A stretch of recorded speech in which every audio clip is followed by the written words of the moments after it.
Okay, Stuka Joe here. We're going to play Guadalajara. Scenario 1, Spain is not Abyssinia. This is the full campaign game, 11 turns long. And we're looking here at the Black Flames division, which is the first Italian division that appears on the map. It is mostly on the road to Guadalajara here. And a word about map orientation. North is here, south, west, and east. And the reason we're using this perspective is because the names of all the locations, by using this perspective, would be facing the camera. So it'll be easy to follow the action that way. Now, there are certain rules that penalize the Republican side during turn 1, which bear mentioning here. All movement allowances of Republican units are halved. The barrage strength of artillery units is also halved. There's no unit that can be placed in reserve. That means that during turn 1 there will be no Republican units moving during the exploitation phase. And Republican units that are to the east of this separation line, and the line is the red line and the course of the Badiel River, all the units on this side have no zone of control. And to make matters worse, during the exploitation phase of turn 1, all Italian units can move again, irrespective of whether they have capability for exploitation movement. So it's like the Italians get like a double move in turn number 1. Now, the object of the game is for the Nationalist side to score 36 victory points or more. And victory points are scored solely in this game by capturing towns. And you have here, for example, the town of Ledanka, the village, worth 2 victory points. But of course, there are villages that are worth much more than that. And in the case of Brihuega, which we're looking at here, this is a very special city. First, it has a value of 5 victory points. And it is in a valley surrounded by mountains, and there's special rules that allow the Republican players to spot their artillery without being adjacent to the town and practically bomb the hell out of Brihuega. So the Italians will have to capture some of these mountainous locations, maybe before capturing the town. But there's also a special rule. The Italians cannot move to the south of the 1600 row, which is this one here. They cannot move further in this direction until they capture Brihuega. So they have to capture Brihuega to get to that 36 victory point mark. And by capturing Brihuega, they are released then from going south and then try to capture Torija, which is worth 10 victory points. And it is a village that is worth the most victory points in this game. The game starts with what is called a pre-game bombardment by the Italian artillery units. So they'll get a free, like a round of artillery shots at units within range. And we see here that there are 2 artillery units here that will be bombarding this hex. And also there is artillery that will be bombarding this Republican unit here in Mirabueno. We have some artillery units here that have ranges of 5 and 7. So we will begin with that pre-game bombardment phase. So we begin the game with turn number 1, March 8, 1937. The Italians have 2 artillery units totaling 30 artillery points bombarding this Republican unit across the Tajuña River. For bombardment attacks, we consult the barrage table. We would use this column, the 19 plus column. Possible results are a dash meaning no effect, DG means disorganized, and a number means that the unit loses that number of steps and is disorganized. So we roll 2 dice, and the result is a 9, so the unit is disorganized. The unit receives a disorganization marker, and the effects of disorganization are that the unit's attack, defense, barrage, and movement ratings are halved. It cannot conduct any overruns, and it does not have a zone of control. However, disorganization disappears at the end of the turn during the cleanup phase. Now, during this playthrough, we will not use those markers, but we will use these semi-transparent chips to easily identify which units are disorganized. Okay, here we have the next barrage attack, and we have 2 artillery units with a total artillery value of 33 bombarding this Republican battalion in Mirabueno. The die roll is a 4 and the result is no effect. This is the situation in the Black Flames sector before the movement phase, and it's important to remember that none of these Republican units shown here have zones of control. And here we have them after movement, and we see that the division is still strung out on the main road. They don't have enough movement points to overrun any of these units, so we have a stack here of Italian infantry right beside this weak communist battalion there. And we have artillery units set for the next turn to bombard here Mirabueno. In addition, we have a stack of infantry units heading in this easterly course towards Las Inviernas, which is worth 1 victory point. And also some independent Italian infantry heading also east along this track, which also have the option of approaching Las Inviernas during the exploitation phase. Here we have the Italian independent units in the vicinity of the Tajuña River before movement. Okay, the Italians will attempt to overrun this disorganized unit. The disorganized unit is halved because it is disorganized, and then it is halved again because of the first turn rules. The Italians, who have 15 combat factors, are halved because they are attacking across a bridge. So it is 7.5 combat factors against 1.75. This is a 4-to-1 attack. Die roll is 8, D1, R1. The defenders are reduced, and the Italians can advance across the river. Now let's take a look at the movement in the Spanish Soria Division sector. This is the Sotelo group before the movement phase. Now this stack of 3 units totaling 24 factors will move here and attempt to overrun that Republican battalion. The odds are 4-to-1, but because the Republicans are in forest, it is reduced to 3-to-1. Die roll is a 5, and the result is that the attack is ineffective. You see the final movement, so it's basically the movement of an additional battalion here. We'll see the movements of the Villalba group here and Pita de Vega's cavalry group with the tank company. The Villalba group moves next to this Republican unit and will attempt an overrun attack. The odds there are 6-to-1, but the rightmost column is 4-to-1, and there are no modifiers nor column shifts. Die roll was 11, and the result is D2, R3. The defender loses 2 steps. That means it is eliminated, and the unfulfilled retreat result will be converted into an advance result by the attackers. So the defender is eliminated, and the attackers advance into Jadraque and partially surround the remaining Republican unit. Now it's time for Pita de Vegas' group and the armored unit to move. We see here that the cavalry units have divided. 3 of them are proceeding on this track on their way to Mira el Rio, which is worth 2 victory points. Meanwhile, 1 cavalry unit and the armored unit have completed surrounding the Republican unit that will be attacked by all 3 stacks in the ensuing combat phase. Because the Nationalists captured Jadraque and it's worth 5 victory points, we place this marker here to signify the tally of victory points. This is the situation in the sector of Ibanez's Nationalist group before movement. And here we have the positions of Ibanez's group after movement. 2 of its units have crossed the minor river.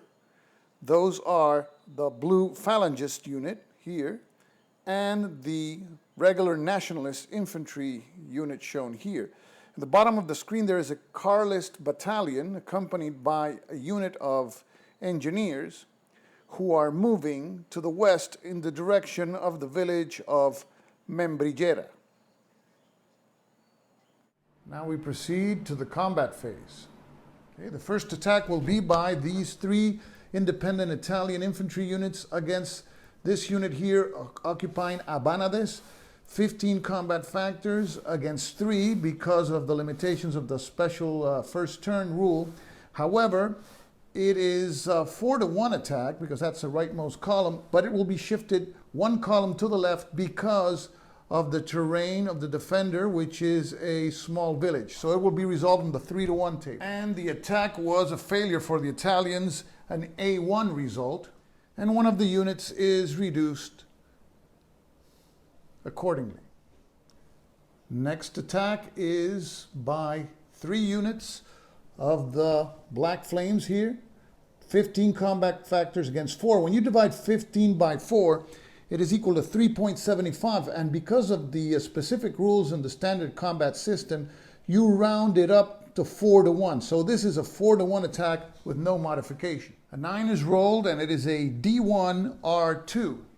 So the communist unit is reduced and it retreats 2 spaces.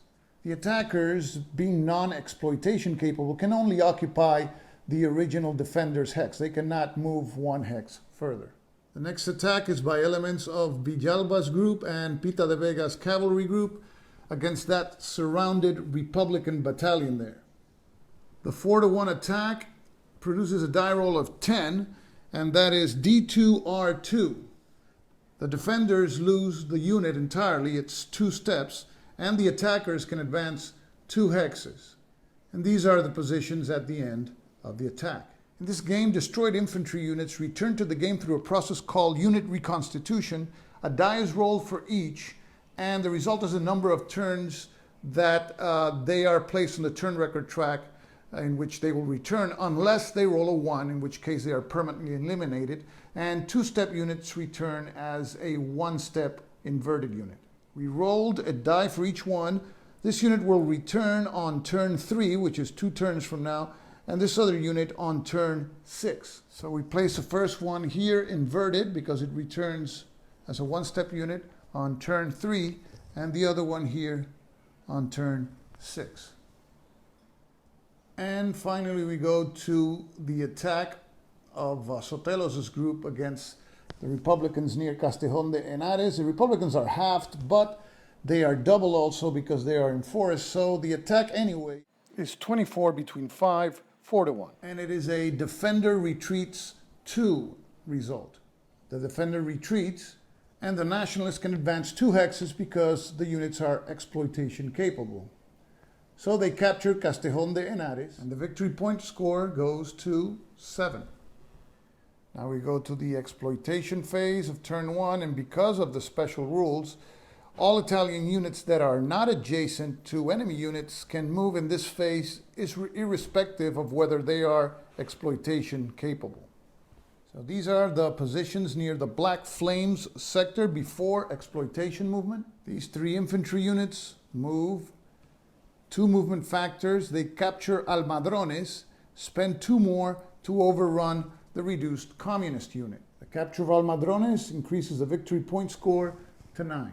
The 4-to-1 overrun attack is a result of defender retreats 2 hexes, so the communist unit retreats here with the artillery unit. Now this stack, which has 2 infantry units and the armored company, will move adjacent to the reduced communist unit and will expend 2 movement points to attempt to overrun it also. Okay, the attack here is basically by 2 infantry units, so they have 10 factors, and the communist unit, because of the first turn rule, has 1 factor and half a factor for the artillery unit, so it is clearly a 4-to-1 attack. However, because this artillery unit serves as an anti-tank unit, there's a -1 die roll modifier, but the tank provides a +2, so the net is a +1 modifier. The die roll was atrocious, a 2 modified to a 3, and the result is a no effect. Because a tank unit was involved in the battle, we have to roll on the tank after combat table and apply a +1 modifier because the defenders had an anti-tank weapon. The result is a 2 modified to a 3, no effect. We continue with exploitation in the Black Flame sector. These are the positions after the exploitation phase. And we see that the Italians are mostly moving in this southerly direction, and an engineer unit has been placed adjacent to the Miralbueno garrison in order to serve as a spotter and not be penalized in the next turn when the bombardment attack occurs with these artillery units upon Miralbueno. Situation around Tajuña River before exploitation, and final positions after exploitation. That's the end of the exploitation phase. There is no cleanup to do for the nationalist side. Now we go to the Republican turn 1. We go to the airpoint determination phase. The Republicans have air units in this game that can be used for various purposes. They can be used to support ground attacks, to bomb directly ground units, and to interdict hexes to slow down the nationalist troops. At the beginning of each turn, the Republican player rolls a die, and that's the number of air units that will be available for this turn. So we roll a die, and the roll is a 4. So 4 air units or air points will be used in this turn. Okay, the Republicans will use 1 air point to place in that space for interdiction purposes. In this game, any hex within a 2 hex radius of the aircraft is interdicted, and it costs the moving nationalist unit double the amount of movement points. Similarly, the remaining 3 air points are placed near nationalist units that are advancing to slow them down in the sector of the Soria division. We go to the movement phase for the Republicans, and they receive reinforcements in this turn. They receive 4 units, regular infantry battalion, exploitation capable battalion also. Here we have an anarchist cavalry, motorized cavalry unit, and an infantry company. These units enter through any of the Zone B entry areas. Okay, we split the 4 units in 2 groups. We place 1 group on this B hex and the other one in this B entry hex. They will only be able to move half their movement allowance because of the special rules for turn 1. Here are the positions after movement, and you can see they're still far away from the action in the Italian sector and also in the sector of the Soria division. These are the position of the Republican forces before movement in the sector of the Black Flames division. These are the positions after movement. The Republican forces can't move too much. It's half movement allowance here, and they have a gap here near Ontanares. Luckily, the terrain is mountainous, so the Italians won't be able to advance too much through there. In the Abanades sector, the Republicans are going to move this unit off the map in order to bring it near some other sector where it is needed more. Because off-map movement consumes at least 1 turn, this unit will be able to enter the map on turn 3, and we use that die as a reminder. Okay, small correction, the communist unit had been reduced in combat, so it is disorganized. We forgot to put the marker, so we'll place it on it now. Here we have the Republican units facing the Ibanez group before movement, and these are the positions after movement. 1 unit was placed adjacent to the Phalangist unit, but it will not attack. Okay, there is no tank repair phase. Barrage phase, there will be none. No combat phase, no Italian morale phase. Supply phase, and the only unit that appears to be unsupplied is the unit that is in Miralbueno. So we place the corresponding out of supply marker for that unit on top. The exploitation phase, there is no exploitation phase for the Republican side. Now the cleanup phase. We remove the disorganized marker on the reduced communist unit, and we also remove the disorganized marker from the unit near Abanades. At the end of turn 1, we see that the Italians have advanced considerably, are in the town of Almadrones. On the Spanish sector, the opposition is practically nil near the Jadraque area. We see there that only the Air Force may stop the Spanish there, and also near Castejón de Henares. So the Republicans really need the Air Force to stop the Nationalist forces while they get their reinforcements into place.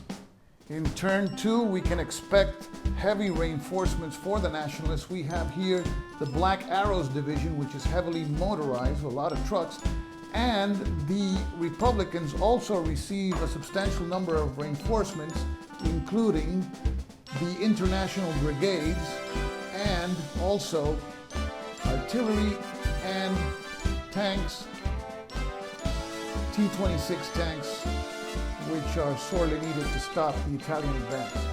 So let's see how turn 2 develops.